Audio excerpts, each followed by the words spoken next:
the podcast, Hello. the new version of the podcast, I should say. So, how you doing? I am terrific. How are you doing this morning, Josh? I'm so I happy need to be here. I need a haircut and more sleep. Besides that, I'm doing. Don't we all? But That's the way we roll in 2020. I made myself kind of a promise that I was going to keep the hair growing until the pandemic was over. But then this is what this has evolved into. I'm like, oh shit, I have to look civilized now, some level or another.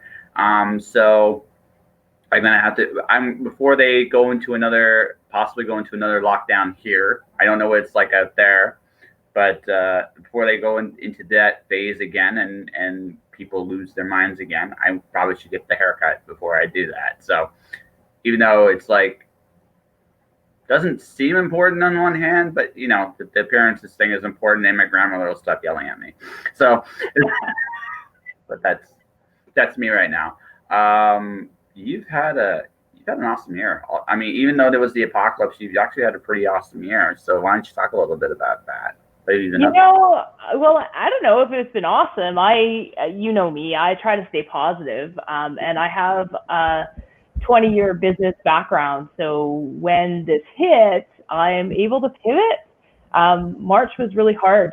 I had finally this spring in 2020, my speaking career, I kind of taken off supporting my books and my writing, and so that was really exciting. I was booked months out in advance at young writers conferences, at speaking at conferences, touring schools, that type of thing, teaching at summer camps, and just really being out there in the community and talking about writing and talking about literacy and all of those things. And it was kind of all coming together. And then the pandemic hit and everything kind of disappeared one by one by one by one, event wise. So yeah, but it's ended up being a terrific year.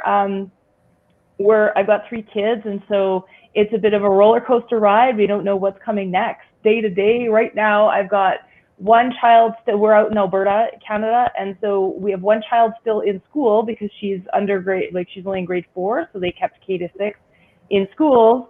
I have one child currently working online school. He's in grade 7 in our living room, and I have a third child who's in grade 9, and she is currently in isolation because somebody tested positive in her class the day before school ended last week. So she's been in the basement, and it hasn't been all bad. She loves it. But yeah, so it's been a bit of a roller coaster ride. And what I did was I just leaned into some of my other business streams that I was working on. So I had a waiting list for editing and book coaching. So I was able to bring forward a lot of that waiting list. I now have a waiting list again. So as of December, and so that's been really exciting to help other people with their books. And I also leaned in pretty hard to the book coaching side. I've been taking a look at Author Accelerator, Jenny Nash's Author Accelerator's advanced book coaching certification. I've been kind of eyeing that, and when the pandemic hit, it was the perfect timing for me to dive in. It's a lot of work. It took me 8 months, but I am now officially a Author Accelerator certified book coach, which has been really cool. So that helped me be able to see how to scale my book coaching business. So I've been able to take on more clients and just working on writing stuff. And I have some other exciting news in a second. So yeah, okay. So let's see. In my case, I decided that this is the perfect time to chase every good little crazy dream I had. Um, so in my I the stuff I've applied for is crazy. I have applied for podcast jobs in like HBO and like Disney and amazing. well, why not? This is one of those. This is like you're. I mean, the cool thing about a time like this, right, is yeah, it's weird, it's scary, it's unknown. But I mean, if you want to reset yourself and become someone different, this is kind of the time to do it. Because honestly, if it doesn't work out, it's not like how to put this. It's not like the world isn't going to reset again eventually, and you're going to have other opportunities will shine its way through. Right at some point, the pandemic part of this will be over, and there'll be other avenues that open up. And so, but in the meantime, you might as well just go for what you want, right? And the thing I've admired. Like you launched a book this year, Follow Wishes. I was part of that. Yes, you did. Yeah. Okay. And I think that I've said this in other interviews when I've talked about freelancing. You've been one of my favorite people to work with this year. Actually. Yay. Yeah. Yeah. You too, Josh. I just love your positivity, and you're absolutely right. It's not even if you want to do something else. Some of us don't really have a choice. I mean, you got to keep going, and you got to keep inventing. And I honestly believe that I'm in a much stronger place than I was this time last year. You know, I don't know that I'll go back to doing all of those things that I was doing before, because it really is a chance to take stock and to figure out how to help people in a way that I love, and to do more things to do with writing and to keep learning, right? Yeah. Well, you want to hear something really cool? Like something Sure. that happened last night? I met one of Brandon Sanderson's principal beta readers last night. Amazing. Yeah. Did you tell her that you'd met Brandon? Did you meet Brandon when he was here? No, I did not. I didn't. So I've talked. So Brandon's kind of on my, like, one of my, like, list of people I want to get on the podcast, right? Specifically. Yeah. Well, why not? I think I've had Kelly Armstrong. If I can get, like, you know, if I can get Kelly Armstrong, I can get. He's been here with WWC. Use that connection. Yeah, exactly. Well, it's funny because I was on this platform, Twitch, and I was watching the stream, and that person was there, and we just started just chatting about his books, and because I'm a big Brandon Sanderson fan, but it's like I've met, like, for me, I think the cool thing about this year is on this, even though I haven't been able to go out in person, which sucks for a lot of things. It's kind of hard to go to a new city and try to get a date. It's kind of that's an interesting challenge, right? But I've met people like Christina Z. I've met like different musicians and other talents from all over the world, and because this is a time where everybody's available. So I mean, it's like this is the time for me to reach out and say, hey, what's up? My name's Josh. I'd like to interview, and we just have conversations about anything and everything. And for me, on a actually, that's a good question. Comfort zone. Everybody had a comfort zone. Like, so what was the biggest, like, comfort zone hurdle you had to overcome in the last little bit? Whew, comfort zone hurdles. There's been a lot this year. I mean, this has been personally challenging. I think for me, like, if we're going to get personal here, I'll share something quite personal, is that for me, don't worry, it's going to be good. Not too out there, but yeah, for me, my biggest challenge is because I live a crazy busy life. I mean, I worked on Wall Street. I've done all kinds of stuff. I live and die by my schedule. The way that I get things done, and people say, how do you get all that stuff done? Well, I have a really rigid schedule. My kids are in sports, and, well, not right now, but they were until a couple of weeks ago, sports and school and all kinds of stuff. And we keep a busy social life, and I keep a busy work life. So for me, the biggest discomfort this year has been this constantly changing schedule, because it throws me. I can't, like, if I've got writing time scheduled, and then all of a sudden something else screws up and I'm not in the mood, that's difficult, because I've got, an hour or two scheduled to get the words done or whatever. Mm-hmm. And all of a sudden I'm thrown for a tailspin because I've got to change, rides to something. I've got to do this, I've got to do that, and I've got to pay somebody and something. And, like, there's all this other stuff that goes along with the schedule. I remember a time pre-pandemic when one of my kids' rink schedules, so my kids play ringette and hockey. So they're both ice sports, for those who don't know what ringette is. But I think an ice time changed by 10 minutes. Like, the person got it wrong. I'm, like, standing in the lobby tapping my foot, and all the other parents are like, it's only 10 minutes. What's the big deal? I'm like, the big deal is now I can't get across the city to get another kid. I was like, so I'm on the phone. And yeah. So my biggest discomfort this year, Josh, and thanks for the question, is the schedule changes. Like, just at the drop of a hat. Now, like I said, one of my kids is in isolation, and so everything needs to change. And okay, now they're at school, and now they're not at school, and now they're scheduling hockey games in 2 weeks, but I don't think they're going to be playing, right? So it's up and down. It's one of those things where you just look at it and go, okay, yeah, like, every day is an adventure. Every day is an adventure. So yeah, but I don't really usually roll that way. So well, no, you have no choice, right?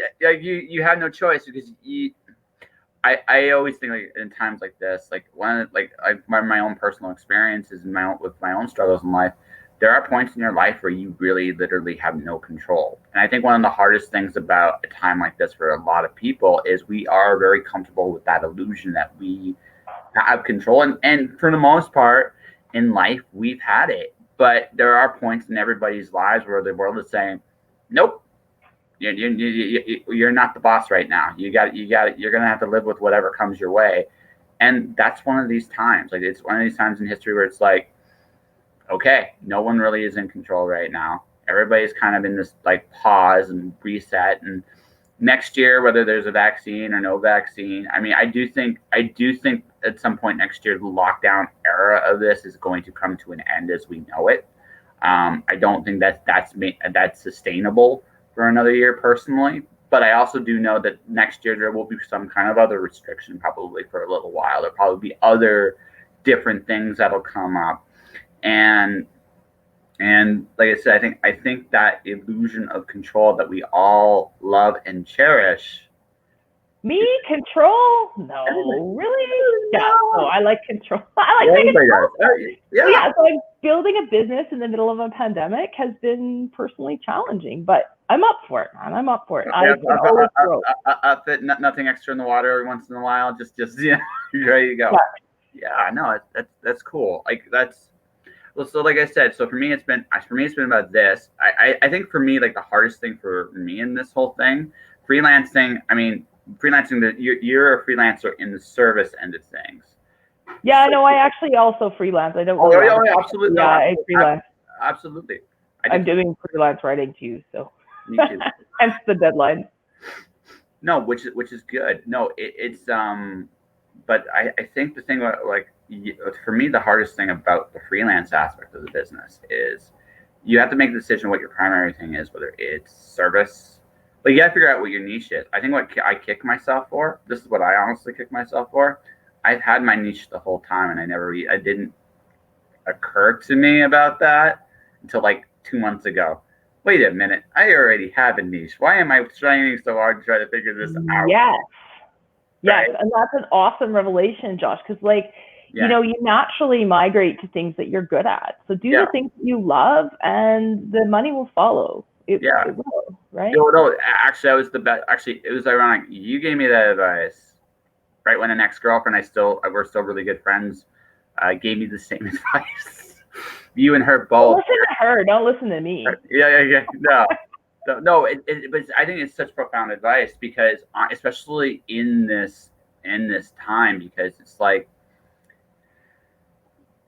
one thing I think most of the world's in common is money even money as it stands right now is a weird unknown. I mean, in Canada, I mean there's a lot more assistance right now than there normally is, but as a general rule of thumb, if you're in across the world, money is a very unknown factor right now. It's like, how am I paying the bills this week, this month? Like, how is it going to work out, right? And in some places, it's really challenging.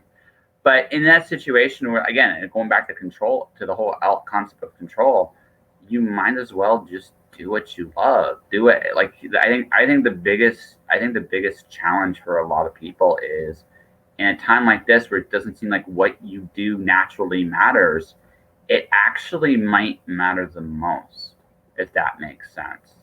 Yeah, no, absolutely. And I think, you know, the world has been going that way for many, many years. I don't think I will ever go back to a full-time job. I don't know.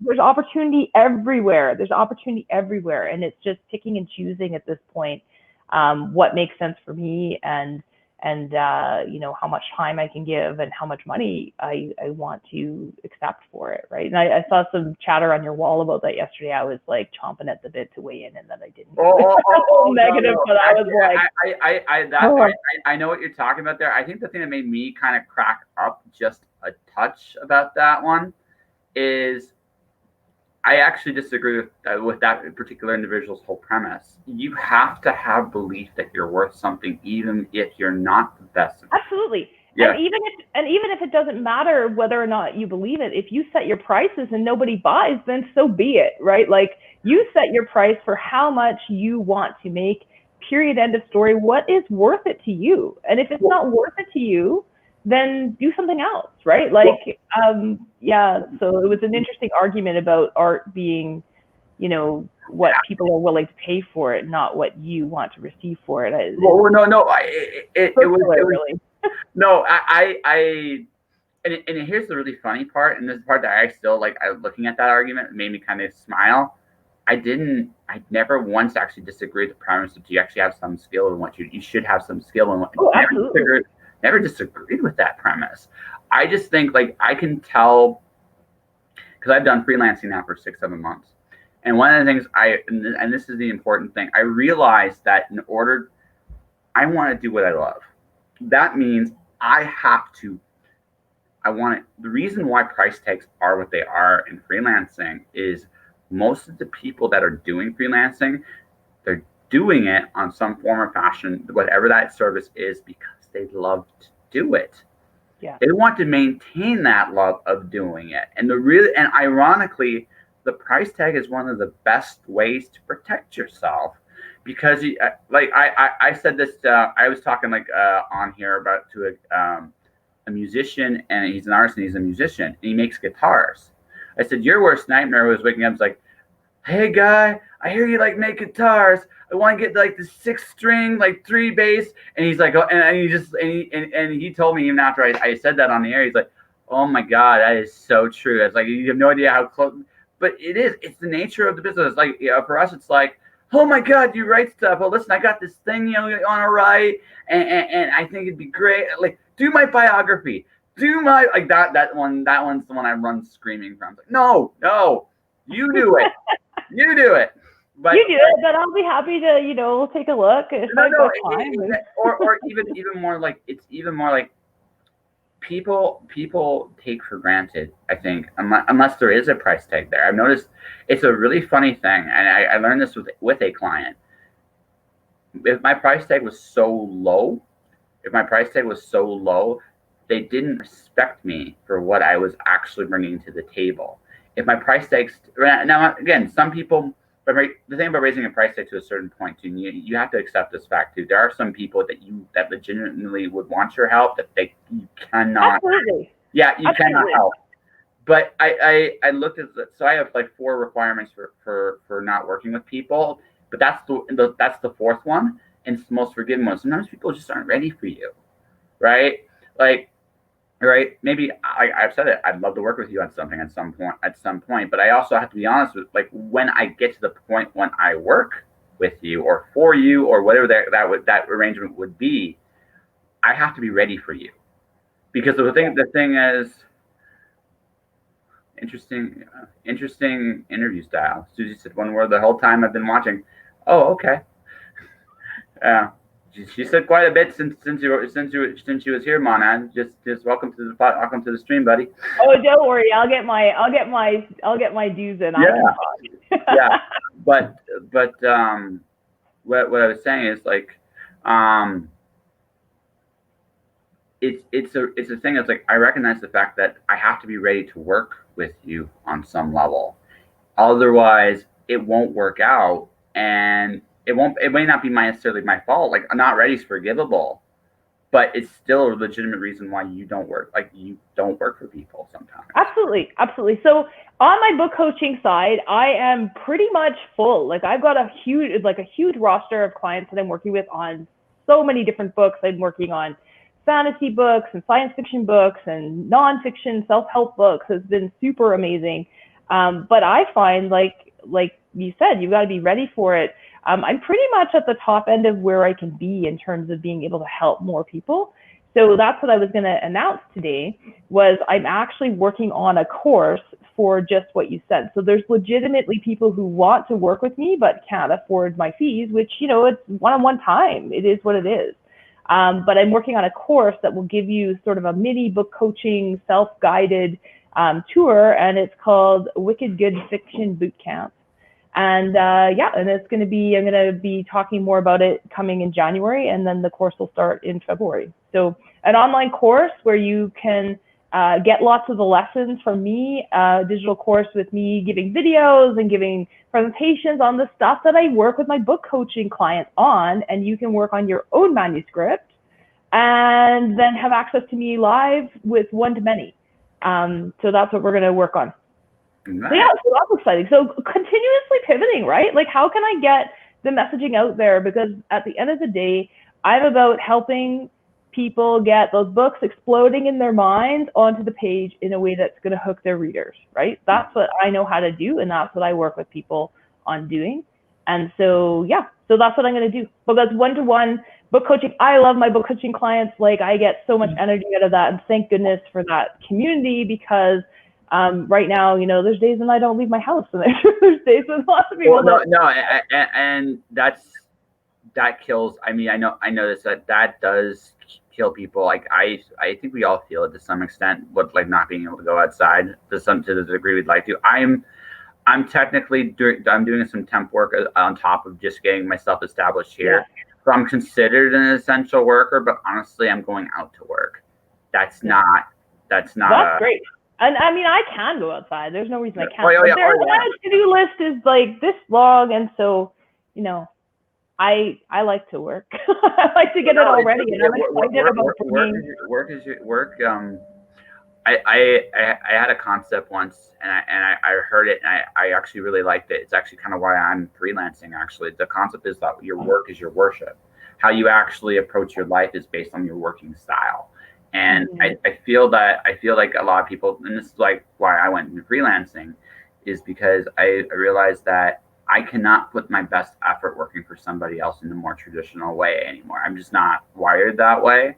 But it's important that you keep yourself busy. You keep working on a certain level of professionalism, even if something you don't like, because that stuff actually impacts everything else you do.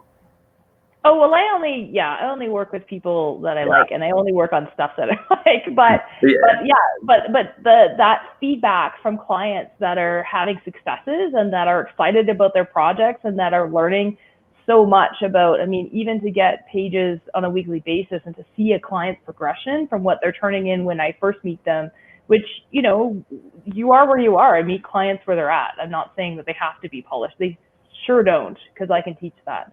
And then, you know, after working together for a couple of months and seeing where they're at and the steps that they're making and the successes that they're having, I just love that. And then I feel like I've been out at a conference all day long because I've talked to people and I'm helping others achieve their dreams, and that's super fun. I love it. No worries, Mana. Thanks for stopping by. No, actually, what I was going to say was, what's actually more rewarding for you? Helping somebody that's maybe at not quite your level and getting them closer to it, or someone that only is probably maybe an inch. I guess it's hard to measure that. You know what, John? Because I think that person who's only an inch away, to be able to shine a light on something that might have been holding them back, or like a limiting belief that they had about their own writing, is really cool too. But for me, I want to work with people who have big dreams. I want to work with people who, you know, want to bite off a chunk of the moon. Like, I want to work with people who have the hugest goals, because I do too. And I believe in them, and I believe that they can do it. So I don't actually care whether they're brand new to writing. I mean, they have to be willing to work at it. But whether they're brand new to writing or whether they've been writing for a while and just can't seem to get that one extra level up to be, you know, if they're writing for small press, can they write for Big Five? If they're writing, you know, if they have a small readership, how do they push themselves to get out there? If they're a recluse writer, there's lots of us out there, right? How do we get them comfortable out there somehow, whether it's talking like this? They don't have to be a presenter. They don't have to be a public speaker. That's something I enjoy. So people often say that to me, like, oh gosh, Suzy, I don't want to do that. That's fine. Let's talk about what your strengths are and how to get your voice out there and how to create your community and your readership. It doesn't matter to me whether they're brand new. I mean, certainly the wins are faster with people who are just an inch away, right? Yeah. So come to me with a manuscript that you've at least tried. Don't come to me with a blank slate, although people come with a blank slate too. I don't know. I like it all, Josh. Oh, no, I know, but Check it off. Yeah, but bring it. Speaking of, so Yeah. I don't know what I want to talk about first, your videos or what you've been writing on lately, because I imagine, I mean, you finished your first trilogy this year, All the Wishes came out. So actually, we'll start there. Looking back, are you happy it's done? Would you wish you go more? Did you learn what you wanted to learn? Yeah, absolutely. I mean, I'm somebody who's always kind of happy where I'm at. I don't look forward or backward. I'm really grateful for the small press that I worked with on the trilogy. I'm excited for my newer projects. I wish I could tell you guys more about them, but I can't. I've got 2 books on submission right now. One which I'm doing a revision on right now. So lots of exciting things to come, but I am just so fortunate that trilogy, and that's a huge argument within the writing community. I think there's a lot of different ways that you can come at creating writing as a job, right? Oh, yeah. So for me, after I had my second book, it was enough. It was enough to be speaking and teaching and touring and do all of those things. For some people, they need more books. For some people, it only takes 1 book. But yeah, you got to keep filling the pipeline with new projects and inspiration and keep learning. And with every book I wrote, I pushed myself. But am I glad that it's done? Yes and no. I'm happy to be writing in other worlds, but it's been done for a long time for me. I finished Wall of Wishes quite a while ago. So yeah, I'm ready to move on and do other things. All right. So still young adult? Are you young adult. I'm actually writing a romance sort of on the side. It's not a priority, but just for fun, because I've got so many books in the pipeline on the young adult side that while I wait to see where they're placed, I was writing a romance this fall for fun. That'll have to come out under a different name. But no, that's fine. Although I am kind of curious, because you do like a young adult fantasy. And I fantasy ultimately on some level does come from the romance side of things. So absolutely, I've got romance in all my books, so it's not a huge stretch. No, it's not. No, it's not a huge leap at all, right? It's not a huge leap at all. Actually, but I am kind of curious. Is it like, I guess for lack of a better term, is it a cleaner romance in some of the? Oh, absolutely. Yeah. You know me. That's how I roll. Yeah, it's got to be something that I'm going to put my stamp on. So when I say it'll be under a different name, it'll probably be my maiden name. It'll still be me. You'll still know who it is. I'm not going to hide that. No. But you don't want a teen picking up the wrong book, right? Well, no. It's like, hey, what's this? It's like, oh, it's that. It's like with me, I picked up Robert Heinlein at a very. It won't be racy. I promise you, it's me. It won't be racy. Oh. Yeah. No, fair enough. So you've also been doing, and I've been watching this stuff. Is you've been doing your videos. So how's that been? So what Josh is talking about is my inspired writing vlog, which is a weekly writing tips and writing life.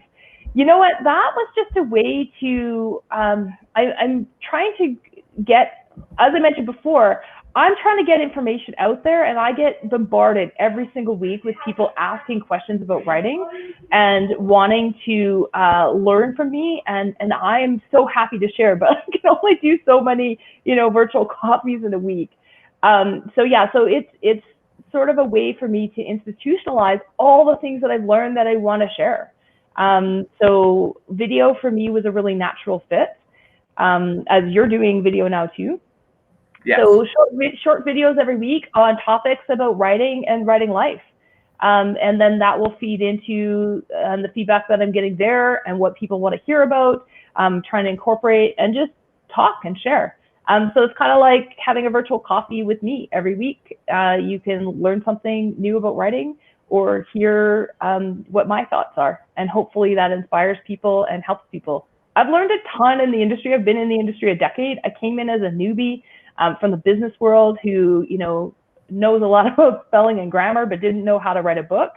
And over the 10 years, I've spent so much time learning from some amazing mentors, and I'm really happy to pass that all along.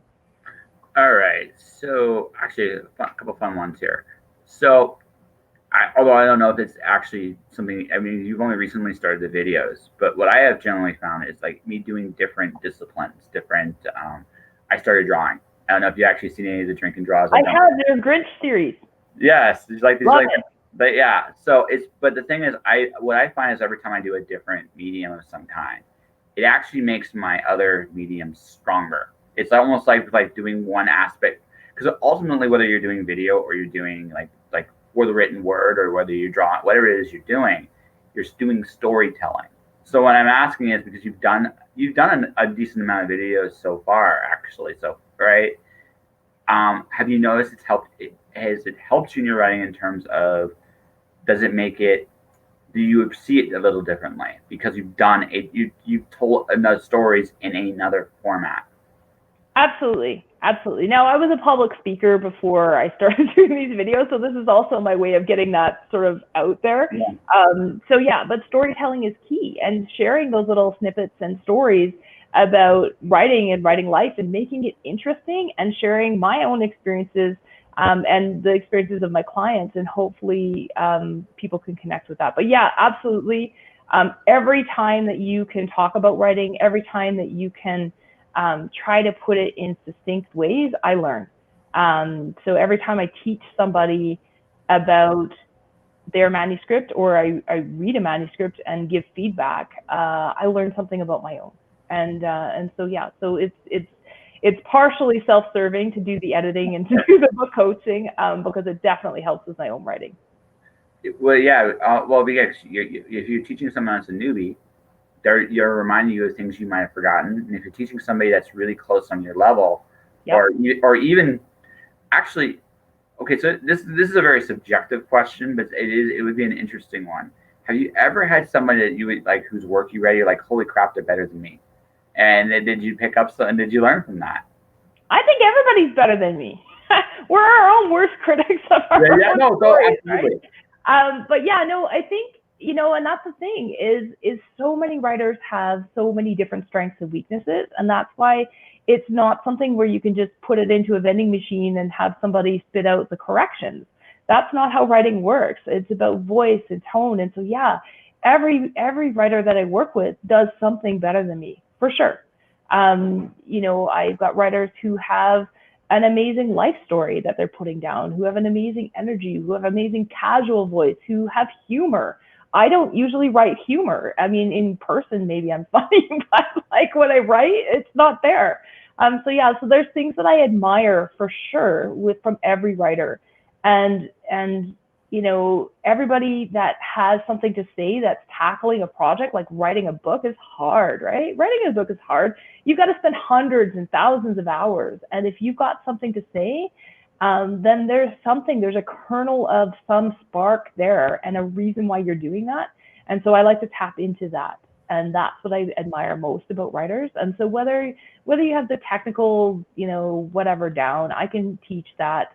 I'm not worried about that piece. It's do you have the passion? Do you have a story that's interesting? Are you excited enough about the story that you're writing to spend a year doing it? Right? Mm-hmm. No, that's right. Yeah, that's right. Or a few months or a few days. So I guess the last couple things then, before then we'll wrap this bad boy up. You finally dabbled in. You're actually technically now a hybrid author, right? Because your last book was you. Yeah. You doing more indie work at some point? Oh, I'm totally open to it. To be fair, when I realized I was going to publish that one indie, just during the pandemic and crazy years and things, the publisher couldn't get it out for a long time, and they were super supportive. They still helped with the layout. They still helped with a ton of stuff, which I'm so grateful for. So I don't know that I can really claim that I know how to do indie, so if I have to do it again, I didn't gain all those skills. And I know your publisher. He's a good dude. Like he's really a good dude. So props to him. But yeah, so you actually published something. This felt still very traditional for you, even though it was technically an indie work. Yeah, it didn't feel that different, but maybe I should have done something differently. No, fair enough. I just wondered because I've been doing a lot more in like indie stuff this year, and I know there's definitely some more things I'm going to be experimenting with next year as Yeah. well, like Kickstarter and a few other things. I'm dipping my hands into just to kind of see where it goes. I'm just kind of curious if you've like, would you do something like that, or are you looking at that, or are you just, or is traditional, like, I know traditional is a big part of what you want to do, and I think it depends on the project, Josh. Like yeah, I've got so many projects in mind, and some of them just don't fit traditional. So yeah, I'd be open to doing something okay, indie for sure. But currently, I'm focused on traditional publishing. But that doesn't mean, I mean, never say never, right? Like, and well, no, it's fair. it wasn't really a big deal. It wasn't, Yeah, honestly, it wasn't that different. no, So, will I throw myself into some of the other things along the line? Probably, yeah, probably. you'll do it. All Yeah. right, I think we have an interview. So your course starts in February, Yep. right? Yeah, and I'll be talking lots about it in January. If you want to hear about it, sign up for my weekly newsletter.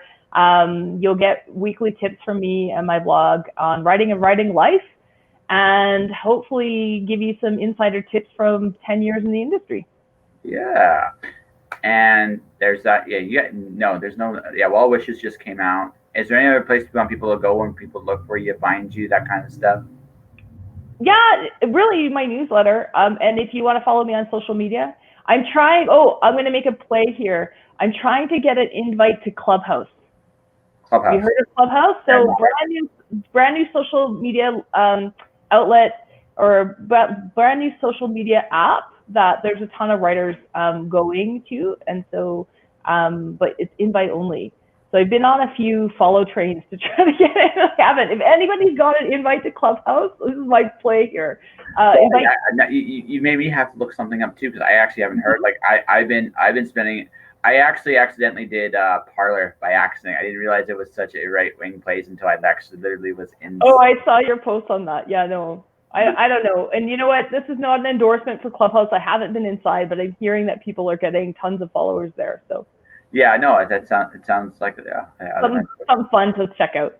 I'll make that a quest and a crusade for myself then, because it's just I'm trying to grow this, in particular, this channel. So, anyways, so your website suzyvadori.com. Yeah.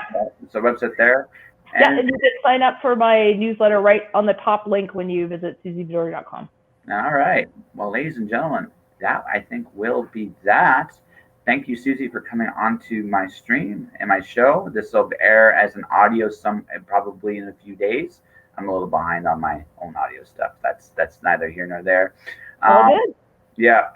But anyways, thanks everybody for listening to this episode of Just Joshing. If you want to support this podcast, subscribe to my Twitch channel or my YouTube channel. I just broke 100 followers, so I'm kind of really happy about that. Woohoo! Yes. Buy my books, check them out. If you want to listen to the podcast, I'm on pretty much every platform, on every known to man. Stay inspired, stay shining in the darkness, and I'll see you guys Thursday with Tony Phillips. Thanks, Josh. Thanks, everyone.